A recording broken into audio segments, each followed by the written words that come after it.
Kung nagpaplano kang bumili ng smartphone, ngayon yung magandang pagkakataon dahil karamihan ng best phone ay naka-sale.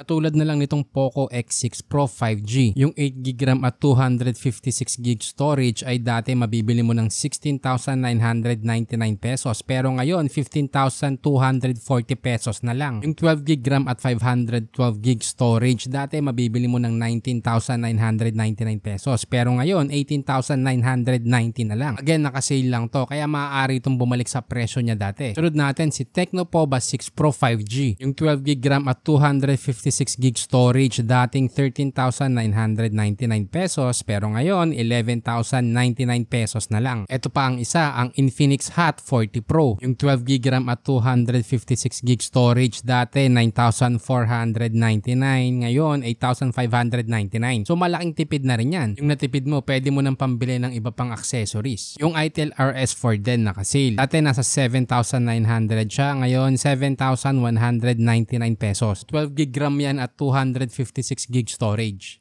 Umabol din sa sale ang Poco X6 5G. Yung 8GB RAM at 256GB storage dating around 14K, ngayon 12,590. Yung 12GB RAM naman at 256GB storage dating 15,000, ngayon 13,590. Yung 12GB RAM at 512GB storage dating 17,999 pesos, ngayon 16,990 na lang. Lahat nga pala ng links kung saan mo ito mabibili ay nilagay ko sa description at official yan. Again, sale lang to kaya paunahan na lang. At kung naghahanap ka ng gaming phone around 10K, just click here.